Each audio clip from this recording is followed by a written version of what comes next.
Black and white தமிழர்களுக்கு அன்பான வணக்கங்கள். காஷ்மீர்ல நடைபெற்ற அந்த துயர சம்பவம், சுற்றுலா பயணிகள் சுட்டு படுகொலை செய்யப்பட்டிருக்காங்க. என்ன நடக்குது பகல்காம்ல?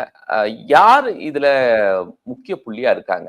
இது சார்ந்த நம்ம பேச இருக்கோம். நம்மோடு செய்தியாளர் திரு நிரஞ்சன் இணைந்திருக்காங்க. நிரஞ்சன், வணக்கம். வணக்கம். ரொம்ப கஷ்டமான விஷயம்தான். ஆனாலும் என்ன நடக்குது காஷ்மீர்ல? இல்ல, காஷ்மீரை பொறுத்த வரைக்கும் நாங்க நியூஸ்க்காக ஃப்ரீக்வெண்டா போகக்கூடிய பழக்கம் இருக்கு. புல்வாமால அட்டாக் நடந்த ஒரு சில மணி நேரங்கள்லயே நான் அப்ப வேலை பார்த்துட்டு இருந்த நிறுவனம் சார்பா நான் இம்மீடியட்டா அங்க போயிருந்தேன். சோ அங்க அப்போ இருந்த சூழலும் அதுக்கப்புறமான சூழலும் நிறைய மாறி இருக்கு அப்படின்றதான் சொல்ல வேண்டியதா இருக்கு. அதிலும் ஜம்மு பிராந்தியத்தை பொறுத்த வரைக்கும் உங்களுக்கு பெரிய அளவுல இந்த தீவிரவாத அச்சுறுத்தல் அப்படின்ற மாதிரியானதெல்லாம் இருக்காது. கொஞ்சம் மேல போக போக ஸ்ரீநகர் அதுக்கு மேல போக போகதான் அந்த தீவிரவாத அச்சுறுத்தல் அப்படின்றது இருக்கும். ஏன்னா உள்ளூர்ல இருக்கக்கூடிய சிலரும் தீவிரவாதிகளுக்கு ஆதரவா செயல்படுறாங்க அப்படின்றது பல வருடங்களா சொல்லப்பட்டுக்கிட்டே வரக்கூடிய விஷயம்தான். ஆனா பொதுவா தீவிரவாத தாக்குதல் அப்படின்றது உள்ளூர் மக்களை குறி வச்சிருக்கும், இல்லாட்டி அரசியல்வாதிகளை குறி வச்சிருக்கும், இல்ல தீவிரவாத எதிர்ப்பு குழுக்களை குறிவைத்ததா இருக்கும், இல்லாட்டி நம்மளுடைய இந்திய ராணுவம், இந்திய பாதுகாப்பு படையினரை குறி வச்சு. சோ இப்படிதான் அவங்களோட பேட்டர்ன் இருக்கும். ரொம்ப ரேரா தான் சுற்றுலா பயணிகளை பொதுமக்கள் மீதான தாக்குதல் அப்படின்றது இருக்கும். அமர்நாத் யாத்திரை மாதிரியான அந்த யாத்திரை சமயங்கள்ல சில குழுக்கள் அப்படியான தாக்குதல் நடத்துவாங்க. ஆனா ஒரு சுற்றுலா தலமா இருக்கக்கூடிய பகுதிகள்ல ஒரு ஸ்ரீநகர் போட் டல் லேக் ஆகட்டும், துலிப் கார்டன் ஆகட்டும், இந்த மாதிரியான இடங்கள்ல, இப்ப பல்காம் மாதிரியான இடங்கள்ல, இன்னும் நிறைய இடங்கள் அப்படி நம்ம சொல்ல முடியும். அந்த குல்பர்க் மாதிரியான இடங்கள்லாம் ரொம்ப ரொம்ப ஃபேமஸான இடங்கள். அங்கெல்லாம் இப்படியான தாக்குதல் அப்படின்றது பெரிய அளவுல நடக்காது. இன்னும் சொல்ல போனா இதுக்கு முன்னாடி இந்த 370 எடுக்கிறதுக்கு முன்னாடி நடந்த நிறைய கலவரங்கள், அந்த மாதிரியான சூழல், அதுக்கப்புறமான வன்முறை, இது மாதிரியான நேரங்கள்ல கூட கல்லு விட்டு எறியறது அதெல்லாம் ரொம்ப ரொம்ப காமனா நடக்கக்கூடிய விஷயம். இப்ப 26 27 பேரு இப்ப 26 27 பேரு ஏன் அந்த ஒரு எதனால? இல்ல, இது என்னன்னா இது குறி வச்சு இந்தியாவில் இருக்கக்கூடிய இப்ப இருக்கக்கூடிய ஸ்திரத்தன்மையை கேள்விக்குள்ளாக்கணும் அப்படின்றதுக்காக தான். அதனால்தான்.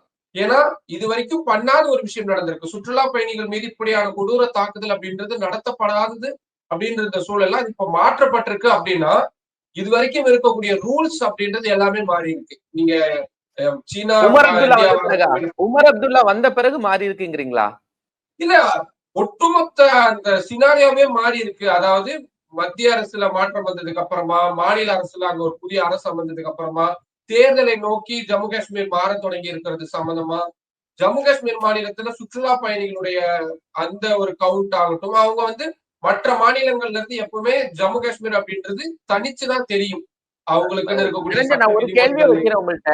370 ரீவோக் பண்ண பிறகு அங்க ஆளுநருடைய ஆட்சி அதிகாரத்துல இருந்துச்சு.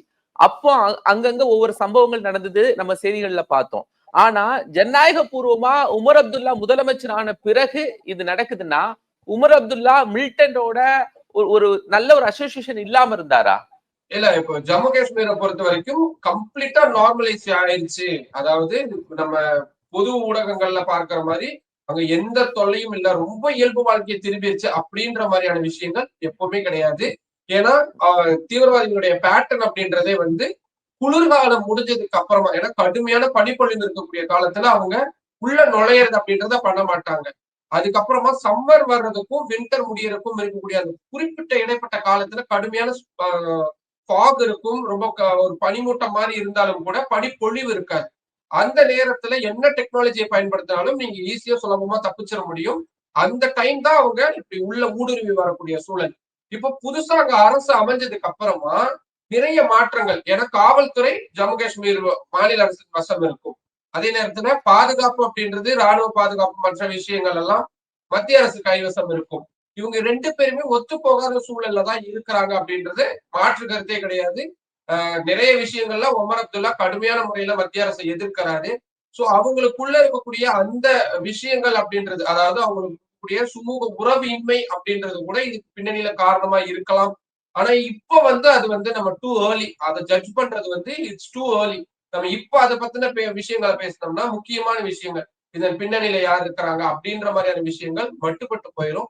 இப்போதைக்கு ஒரு பெரும் அசம்பாவித சம்பவம் நடந்துருச்சு. ஜம்மு காஷ்மீர் மாநிலத்துக்கு இனி யாருமே போகக்கூடாது, இந்தியர்கள் யாருமே, நான் மீண்டும் சொல்றது பிரிவினைக்காக கிடையாது, இந்த திட்டமே அதுதான். ஜம்மு காஷ்மீருக்கு மற்ற மாநிலங்கள்ல இருந்து வரக்கூடியவங்க, மற்ற நாடுகள்ல இருந்து வரக்கூடியவங்க வரக்கூடாது அப்படின்றத இதுக்கான அடிப்படை திட்டம். ஏன்னா அங்க வந்தே பாரத் ரயில் திட்டம் போடுறன்ற ஒரு ஸ்கீம்ஸ் போயிட்டு இருக்கு, பாலங்கள் திறக்கப்படுது, புது ஷாப்பிங் மால் திறக்கப்படுது, தியேட்டர்கள் எல்லாம் உருவாக்கப்பட்டு மக்களுடைய அந்த இயல்பு அப்படின்றது வந்து இப்ப வெளிப்படையா காட்ட தொடங்கினாங்க. இருக்குதா இல்லையான்றது நம்ம நேர்ல போய் அங்கேயே வசிச்சாதான் நமக்கு தெரியும். ஆனா கம்பேரிட்டிவ்லி ஒரு 20 வருடங்களுக்கு கம்பேர் பண்ணும் பொழுது ரொம்பவே ஜம்மு காஷ்மீர் மாறி இருக்கு அப்படின்றதுல எந்த விதமான மாற்று கருத்தும் கிடையாது. அதை உடைக்கணும் அப்படின்றதுதான் இந்த ஜம்மு காஷ்மீரை எதிர்க்கக்கூடியவங்கள இந்த பிரிவினைவாதிகள், தீவிரவாதிகளுடைய அடிப்படையான திட்டம். நிரஞ்சன், அதுக்கு அவங்களுடைய இடையில ஒரு செய்தி வருது, முயற்சிதான் இந்த ஒரு தாக்குதல். செய்தி உடன் வருது. அதாவது ஹிந்துக்களை குறிவைத்து, ம்.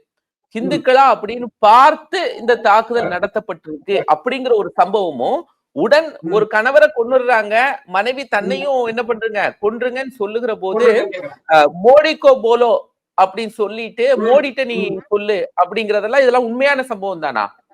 ஆமா. ஏன்னா இப்ப நாங்க டெல்லியில இருக்கிறோன்றதுனால எங்களுக்குன்னு சில குரூப் எல்லாம் இருக்கும். விச் மீன் நாங்க ரிப்போர்ட்டர்ஸ் மட்டுமே இருக்கக்கூடிய குழுக்களா இருக்கும். அதுல நாங்க ஒருத்தருக்கு ஒருத்தர் நாங்க எங்களுடைய சோர்சஸ வந்து இன்ஃபர்மேஷன்ஸ ஷேர் பண்ணிக்குவோம். சோ அதுல வரக்கூடிய விஷயம், அது வெளியா இருக்கக்கூடிய வீடியோ, அது எல்லாத்தையுமே பார்க்கும் பொழுது நாங்க அபிஷியல்ஸ் கிட்ட கிராஸ் செக் பண்றதுக்காக கேட்கும் பொழுது அது உறுதிப்படுத்துறாங்க. எ அது மட்டும் இல்லாம அதுல ஒரு இஸ்லாமியர் ஒருத்தரும் கொல்லப்பட்டிருக்கிறாரு. இப்ப என்ன பிரச்சனைன்னா, அது கொல்லப்பட்ட 26ல இஸ்லாமியர் ஒருத்தர் யார் அப்படின்றதே இஸ்லாமியர். பார்க்கப்படுகிறது. 26ல ஒருத்தர் இஸ்லாமியர். இஸ்லாமியர். அதுல ம். அவர் யார் அப்படின்னா, அவரு லோக்கல்ல இருக்கக்கூடிய ஆள். அதாவது ஜம்மு காஷ்மீரை பொறுத்த வரைக்கும், அங்க இருக்கக்கூடிய எல்லா மக்களும் இந்த பிரிவினைவாதிகளுக்கு, தீவிரவாதிகளுக்கு ஆதரவு அப்படின்ற முதல்ல அந்த கண்ணோட்டமே உடைக்கப்படணும். அதுல ஒரு ரொம்ப ம். குறைவான, ரொம்ப சொற்பமான எண்ணிக்கையில இருக்கிறவங்க தான் இப்படியான பிரிவினைவாதிகளுக்கு ஆதரவு தெரிவிக்கக்கூடியவங்களா இருக்கிறாங்க. பெரும்பாலான மக்கள், எனக்கு நிறைய நண்பர்கள் அங்க இருக்கிறாங்க. அவங்க இங்க அங்க நடக்கக்கூடிய அந்த தீவிரவாத அச்சுறுத்தல ஒரு துளியும் விரும்பாதவங்க தான் எனக்கு தெரியும். அவங்க எந்த வகையிலும் தீவிரவாதிகளுக்கு உதவி செய்யக்கூடியவங்களாகவோ யாருமே கிடையாது. அவங்க அதை முற்றிலும் எதிர்க்கக்கூடியவங்களா தான் இருக்கிறாங்க. அப்படி எதிர்க்கக்கூடியவங்கள குழு குழுவா, ஒரு கிராமம் கிராமமா பார்த்து வச்சுக்குவாங்க. நீங்க நெறைய டைம் பார்த்திருப்போம். கிராமங்களுக்குள்ள போய் காஷ்மீர் மக்கள தீவிரவாதிகள் சுட்டுக் கொல்லுவாங்க. அவங்களும் இஸ்லாமியர்கள் தானே, ஏன் சுட்டுக் கொல்லணும்? இந்த தீவிரவாதிகள பொறுத்தவரைக்கும் அவங்களுக்கு அவங்கள எதிர்க்கக்கூடியவங்க எல்லாருமே எதிரிதான். இப்போ இங்க இந்துக்கள இஸ்லாமியர்களா அதிகமா இருந்தாலும் எதிரிதான். ஆமாமாமா. இந்தியால இருக்கக்கூடிய இஸ்லாமியர்களும் அவங்களுடைய சொந்த எதிரிதான். மதத்தை சேர்ந்தவங்களாவே இருந்தாலும், அவங்களுடைய கொள்கைக்கு முரணா இருக்கிறவங்கன்னா எதிரிதான். இப்ப அதனோட மிகப்பெரிய வெளிப்பாடு தான். இப்ப அவரு ஒருத்தர் லோக்கல்ல இருக்கக்கூடிய ஒரு ஆளையும் சுட்டுக் கொண்டிருக்கிறாங்க. இதை ஒரு மிகப்பெரிய மெசேஜ் அனுப்பணும்னு பாக்குறாங்க. ஏன்னா இப்போ அ ஒரு வக்ஃப் மாதிரியான நிறைய ஒரு மாரியான சூழல் நிலவிட்டு இருக்கக்கூடிய சூழல்ல, இப்போ இந்த மாரியான ஒரு மெசேஜ் கொடுக்கும். ஏன்னா அந்த வந்தக்கூடிய இல்ல நீ நீ தீவிரவாதிகள் அவங்களுடைய நிரஞ்சன், நீங்க நீங்க முக்கியமான ஒரு இடத்த வாரீங்க. வக்பு மாதிரியான சட்டங்கள் கொண்டு வரக்கூடிய நேரத்துல அப்படி நீங்க சொல்லும்போது, அப்ப நம்ம நெறைய விஷயத்த கனெக்ட் பண்ணலாம். இந்தியாவுக்கு அமெரிக்காவுடைய துணை குடியரசுத் தலைவர் வராரு. இந்திய பிரதமர் ஆ சவுதி அரேபியால இருக்கிறாரு. இன்றைய நாள்ல அவங்க சவுதி அரேபியால இருக்கிறாரு. ராணா கைது. இப்படிங்கிற பல விஷயத்த இதோட நம்ம ஜாயின் பண்ணிக்கலாமே. 100% பண்ணலாம் எல்லாத்தையுமே. ஏன்னா, இப்போதைக்கு நம்ம ஒரு மாதிரி பொருளாதார மந்தநிலை மற்ற நாடுகள்ல இருந்தாலும் கூட, நம்மளுடைய அணிசேரா கொள்கையின் காரணமா, நம்ம அதுலருந்து கொஞ்சம் நம்ம வந்து மீண்டு வந்துகிட்டு இருக்கிறோம். பெரிய அளவுல நமக்கான பாதிப்பு அப்படின்றது வந்து அமெரிக்காவுடைய வரி விதிப்புனால சீனாக்கு ஏற்பட்டிருக்கக்கூடிய, மற்ற நாடுகளுக்கு ஏற்பட்டிருக்கக்கூடிய பாதிப்பு அளவுக்கு நமக்கு கிடையாது. சோ இங்க வந்து ஒரு ஒரு ஒரு ஸ்திரத்தன்மையோட இப்போ ஒரு ஒரு கவர்ன்மெண்ட் ரன் ஆகிட்டு இருக்கு அப்படின்றப்போ, இங்க நிறைய கன்ஃபியூஷன்ஸை ஏற்படுத்தணும். இது பொலிட்டிக்கலா நிறைய டிபேட்ஸ்க்குள்ள போகும். அதெல்லாம் அடுத்தடுத்து வரக்கூடிய இன்ஃபர்மேஷன்ஸ் அடிப்படையில தான் நம்ம போக முடியும். நம்ம எதுவும் நம்மளா யூகித்து சொல்ல முடியாது. ஆனா இப்படி நடத்தப்பட்டிருக்கிற தாக்குதல் உண்மையான தாக்குதல். இப்படி ஒரு தாக்குதல் நடத்துனா இந்தியாவுல இருக்கக்கூடிய அந்த அமெரிக்காவுடைய துணை தலைவர் இங்க வரும்போது செக்யூரிட்டி எல்லாம் ரொம்ப பலமா இருக்கும்ல. இந்த மாதிரி டெஃபினட்டா இருக்கும். நேரத்துல இந்த மாதிரி அட்டாக் எல்லாம் it is not easily possible இல்லல்ல. கரெக்ட். என்னன்னா, அதுதான் இது இப்போ நேத்து அவங்க வந்து பார்டருக்குள்ள நுழைஞ்சு இன்னைக்கு போய் அட்டாக் பண்ணிருக்காங்க அப்படின்றது நடக்கிறதுக்கெல்லாம் வந்து வாய்ப்பு ரொம்ப ரொம்ப குறைவு.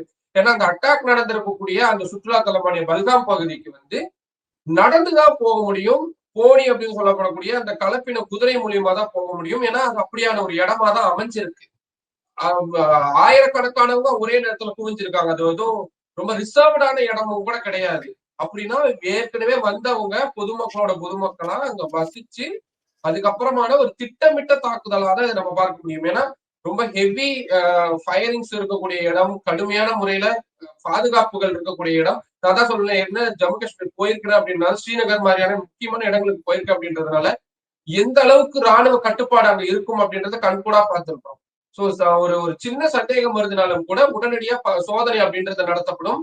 ஏன் நாங்க போய் ஒரு இடத்துல கேமரால ஷூட் பண்ணிட்டு இருக்கிறப்ப கூட எங்ககிட்ட அவ்வளவு தூரம் விசாரணை நடத்தினாங்க. நீங்க யாரு, எங்க இருந்து வரீங்க. So it's not a simple. நீங்க அப்படி ஒரு ஆயுதங்கள் ஒரு ஒரு நவீன துப்பாக்கிகளா எடுத்துட்டு வந்து தாக்குதல் நடத்தக்கூடிய சுலபமா நடத்தக்கூடிய இடம்லாம் கிடையாது. ரொம்ப கடுமையான பாதுகாப்பு அரண்கள் இருக்கக்கூடிய இடம் தான். ஆனா அங்க இப்படியான ஒரு தாக்குதல் நடந்திருக்கிறது தான் கடுமையான சந்தேகத்தில் இருக்குது. இது வெறும் இந்திய உளவுத்துறையுடைய தோல்வி அந்த மாதிரியான விஷயங்களா மட்டும் பார்க்காம, ஒரு அமெரிக்காவுடைய துணை அதிபர் இங்க வராரு அப்படின்னா இங்க எல்லா இடத்துலயுமே பாதுகாப்பு. அவரு காஷ்மீர் போகல. ஆனா அவர் இங்க இந்தியா வந்திருக்கிற போது சின்ன ஒரு அசம்பாவிதம் நடந்தாலும் உலக அளவுல பெரும் தாக்கத்தை ஏற்படுத்தும்.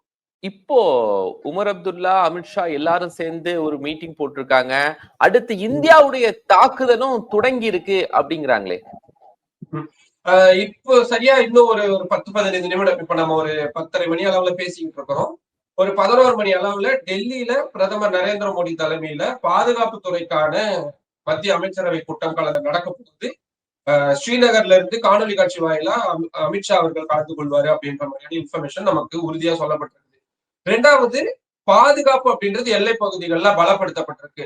இதுக்கு இன்னும் பாகிஸ்தான் சார்பில் இருந்து இன்னும் அதிகாரப்பூர்வமான மறுப்போ இல்லாது அதுக்கான ஆதரவோ அப்படின்றது தெரிவிக்கப்படல. ஆனா ஒரு வாரத்துக்கு முன்னாடி அவங்களுடைய ராணுவ ஜெனரல் பேசின பேச்சு அப்படின்றது ரொம்பவும் முக்கியத்துவம் வாய்ந்த விஷயமா பார்க்கப்படுது. இதுக்கு பின்னாடி இருக்கக்கூடிய லஷ்கர் இ தொய்பா மாதிரியான நிறைய முக்கியமான தீவிரவாத அமைப்புகளும் இதுக்கான லிங்க்ல இருக்கிறாங்க. ஒரு அமைப்போட மட்டும் இது சுருங்கிறாது அப்படின்றதுனால தீவிரமான தேடுதல் வேட்டை எல்லை பகுதிகள்ல சந்தேகத்திற்குரிய இடங்கள் எல்லாத்திலுமே குண்டுமழை பொழிஞ்சிட்டு இருக்கிறாங்க அப்படின்றதுதான். ஏன்னா இந்த வழிகள் எல்லாம் வந்து தீவிரவாதிகள் வரலாம் அப்படின்னு ஒரு யூகிக்கக்கூடிய இடங்கள் நிறைய இருக்கும். அது வழியா தான் அவங்க திரும்பவும் போயாகணும். அப்படி அவங்க போகும் பொழுது அவங்களை தடுத்து நிறுத்தணும், இல்ல மேற்கொண்டு யாரும் உள்ள வராம இருக்கணும் அப்படின்றதுக்காக எல்லை பகுதிகள்ல தீவிரமான சண்டை தொடங்கியிருக்கு அப்படின்ற மாதிரியான தகவல் தான் எங்களுக்கு குரூப்ல எல்லாம் வரக்கூடிய இன்ஃபர்மேஷன்ஸா இருக்கு. ராணா கைதுங்கிறது ரொம்ப முக்கியமான விஷயம். அதுக்கும் இந்த சம்பவத்திற்கும் ஏதாவது தொடர்பு இருக்குங்கிற பேச்சு இருக்கா? நிச்சயமா நம்ம தொடர்பு படுத்தி பார்க்கலாம். ஏன்னா நம்ம ஏற்கனவே அதை லிங்க் பண்ண வேண்டியது அமெரிக்காவிலதான் ராணா இருந்தா. அப்படி அங்க இருந்து கிட்டத்தட்ட 20-30 வருஷம் மத்திய இந்திய அரசாங்கம் தீவிரமான சட்ட போராட்டத்தை, ராஜாங்க ரீதியிலான போராட்டத்தை நடத்தி அவ்வளவு முக்கியமான ஒரு குற்றவாளிய இந்தியாவுக்கு கொண்டு வந்திருக்காங்க. It's not an easy task. Israel மாதிரியான பல முக்கிய நாடுகள் இந்தியாவுடைய இந்த செயல்பாடுக்கு பாராட்டு தெரிவிச்சிருக்கிறாங்க. அட் த சேம் டைம் அவர் வந்ததன் மூலியமா, அதாவது ராணாவை அவர் நம்ம சொல்றது வந்து ஊடகத்துடைய அரண் காரணமாக தான் நம்ம அவர் வந்து அந்த மரியாதை கொடுத்து பேசுறோமே தவிர வேற எதுவும் கிடையாது. அதையும் நம்ம தெளிவுபடுத்த வேண்டியதா இருக்கு. அப்படி ராணாவை இந்தியாவுக்கு கொண்டு வந்ததுக்கு அப்புறமா அதன் பின்னணியில என்னென்னலாம் நடந்தது, மும்பை தாக்குதல், அதுக்கப்புறமா நடத்த திட்டமிடப்பட்டிருந்த தாக்குதல்கள் எதெல்லாம் முறியடிக்கப்பட்டது, மேற்கொண்டு சதிகள் எதுவும் போட திட்டமிட்டிருக்காங்களா அப்படின்ற நிறைய விஷயங்கள் போக போகுது. சோ இப்போ அமெரிக்கா, இந்தியா ரெண்டு பேருமே ஒரு பெரிய ஒரு சிண்டிகேட்டை உடைச்சிருக்கிறாங்க இதன் மூலியமா. அமெரிக்காவுடைய துணை அதிபர் இந்தியா வந்திருக்கிறாரு. இதுவும் நம்ம கனெக்ட் பண்ணி பார்க்கும் பொழுது, நீங்க எங்க விஷயத்துல தலையிட்டீங்க, நாங்க ஒரு மிகப்பெரிய பதிலடியை உங்களுக்கு கொடுத்திருக்கிறோம் அப்படின்றத சொல்ல விரும்புறாங்க. பட் ஆனா அவங்க அதை சொன்ன விதம் அப்படின்றது ரொம்ப ரொம்ப தப்பான விஷயமா மாறி இருக்கு. இந்த விவகாரத்துல நேற்று நைட்ல இருந்து நான் தூங்காம கொள்ளாம உட்காந்து கம்ப்ளீட்டா எந்தெந்த தலைவர்கள் எப்படியெல்லாம் வார்த்தைகளை பயன்படுத்திருக்காங்கன்னு பார்த்திருக்கிறோம். ஒருத்தர் விடாம எல்லாருமே கடுமையான கண்டனங்களை தெரிவிச்சிருக்காங்க. ஏன்னா பொதுமக்கள் மீதான தாக்குதல் அப்படின்றது வந்து எந்த நாடுமே எப்பவுமே ஏற்றுக்காது. அதே மாதிரி லோக்கல் ரிப்போர்ட்டர்ஸ், காஷ்மீர்ல இருக்கக்கூடிய லோக்கல் ரிப்போர்ட்டர்ஸ் எல்லாம் அங்க இருக்கக்கூடிய செக்யூரிட்டி லேப்ஸ் அப்படின்னு நல்ல செய்திகள் போடுறாங்க. அத அஜ்தக் அப்படிங்கிற அந்த வீடியோவை நீக்கி இருக்காங்க. அது என்ன விஷயம்? யாரு அந்த மாதிரியான மிரட்டல் கொடுத்தாங்க? சிம்பிளான கொஸ்டின் தான். அதுதான் நம்ம கொஞ்ச நேரத்துக்கு முன்னாடியும் கேட்டோம். ஏன்னா அது ஒரு 2000-3000 பேரு குழுமக்கூடிய ஒரு மிகப்பெரிய இடம். அப்படியான ஒரு பெரிய இடத்துல உடனே ரியாக்ட் பண்றதுக்கு கூட ஆட்கள் இல்லாம இருந்தாங்க, ராணுவ வீரர்கள் இல்லாம இருந்தாங்க அப்படின்றது பெரும் பிரச்சனையா வந்து இப்ப மாறி இருக்கு. ஏன்னா வந்தவங்கள சில பேர் வந்து, அதாவது தீவிரவாதிகள்ல சில பேர் வந்து ராணுவ உடை அணிஞ்சு டிஷர்ட் அணிஞ்சிட்டு வந்திருக்காங்க அப்படின்ற மாதிரியான விஷயம்லாம் சொல்லப்படுது. வந்து நீங்க இந்த மதத்தை சேர்ந்தவரா அப்படின்றத கேட்டிருக்கிறாங்க. நமக்கு உறுதியா சொல்ல முடியும் அந்த தகவலையும். உள்ளாடை எல்லாம் அவங்க கலன்று பார்த்தாங்க அப்படின்ற மாதிரியான விஷயங்களும் சொல்லப்படுது. ஏன்னா நிறைய பேரை வந்து வெறும் உள்ளாடையோட அவங்க படுத்து கிடக்கிற ரொம்ப கோரமான காட்சிகளும் பார்க்க முடியுது. சோ ஏதோ தூரத்துல இருந்து துப்பாக்கி எடுத்து சுட்டு கொண்டுட்டு அவங்க போன மாதிரி தெரியல. அவங்க வந்து நிதானமா தான் இது எல்லாத்தையும் பண்ணிருக்கிறாங்க அப்படின்றப்போ எங்க வந்து பாதுகாப்பு படை வீரர்கள் கோட்டை விட்டாங்க அப்படின்ற விஷயம் இருக்கு. இதுல இன்னொரு முக்கிய கவனிக்க வேண்டிய விஷயம், இந்த தீவிரவாத தாக்குதல் நடத்தப்பட்டப்போ தூரத்துல இருந்து நிறைய பேரு வீடியோ எடுத்துட்டு இருந்திருக்காங்க, அவங்களோட ரீல்ஸ் எடுக்கிறாங்க. அதுல எல்லாத்துலயுமே துப்பாக்கிச்சூடு அப்படின்றது பதிவாயிருக்கு. அப்ப துப்பாக்கிச்சூடு நடந்ததுன்னா இம்மீடியட்டா, ஏன்னா 28 பேரை கொண்டிருக்கிறாங்கன்னா ஒரு உதாரணத்துக்கு சொன்னா கூட 28 ரவுண்ட் அவங்க ஃபயர் பண்ணிருக்காங்கன்னே அர்த்தம்னு வச்சுக்கலாம். இதுல நிறைய பேர் வந்து பாயிண்ட் பிளாங்க் அப்படின்னுவாங்க. அதாவது நமக்கு நெத்தி கிட்ட இல்ல உடம்ப கிட்ட வச்சு சுடுறது, எந்த கேப்புமே இல்லாம ரொம்ப பக்கத்துல வச்சு சுடுறதுதான் பாயிண்ட் பிளாங்க் அப்படின்னுவாங்க. அந்த மாதிரி சுட்டுக் கொல்லப்பட்டிருக்காங்க. அப்படின்னா அவங்க நிதானம் அந்த அந்த இடத்த பார்த்தாலே தெரியும், ரொம்ப பெரிய கிரவுண்ட் மாதிரிதான் இருக்கு, ஒரு பெரிய இடம் மாதிரிதான் இருக்கு. அப்போ அவங்க அவ்வளவு தூரம் வந்து சுட்டு கொன்னுட்டு திருப்பியும் போயிருக்கிறாங்க. அப்ப அவ்வளவு நேரம் ஆகியும் அங்க வந்து அத பதிலடி கொடுக்கறதுக்கு நம்ம ராணுவ வீரர்கள் அவங்க ஏன் இல்லாம போனாங்க அப்படின்ற கேள்வி இருக்கு. அதைத்தான் உள்ளூர் பத்திரிகையாளர்களும் கேட்டுட்டு இருக்கிறாங்க. இதுல உள்ளூர்ல இருக்கக்கூடிய அங்க லோக்கல்ல இருக்கக்கூடிய நிறைய பேர் தான் வந்து ரெஸ்கியூக்கே வந்திருக்கிறாங்க. உடனே வந்து அவங்கதான் ரியாக்ட் பண்ணிருக்கிறாங்க. ஏதோ சத்தம் கேட்டு வந்து என்ன நடந்துச்சு ஏது நடந்துச்சுன்னு கேட்டு உடனடியா ஆம்புலன்ஸ் எல்லாம் கொண்டு வரதுக்கான வசதி அங்க இல்லை அப்படின்றதுனால காயப்பட்டவங்க எல்லாரையும் நான் ஏற்கனவே சொன்ன மாதிரி அந்த போனின்ற அந்த குதிரையில தான் உட்கார வச்சு கீழே அனுப்பி வச்சிருக்கிறாங்க. சோ இப்ப ஏதோ லேப்ஸ் நடந்திருக்காங்க. யாருன்னு தெரிஞ்சுதா இது வரைக்கும்? அரசு அது சம்பந்தமா ஏதாவது நியூஸஸ் கொடுத்திருக்காங்களா? இல்ல இது வரைக்கும் அரசாங்கத்தின் சார்பில் அதிகாரப்பூர்வமா இவங்கதான் அப்படின்ற மாதிரியான சொல்லல. ஊடகங்கள்ல வரக்கூடிய செய்திகளை பொறுத்த வரைக்கும் லக்ஷரி தொய்பாவுடைய அமைப்பு இதுக்கு பின்னணியில இருக்கலாம் அப்படின்ற மாதிரியான விஷயங்கள்லாம் சொல்லி 2-3 பெயர்களை வந்து அந்த அமைப்புடைய துணை கமாண்டர்கள் மாதிரியான 2-3 பேரை வந்து மென்ஷன் பண்றாங்க. ஆனா இது வரைக்கும் உறுதியா சொல்லல.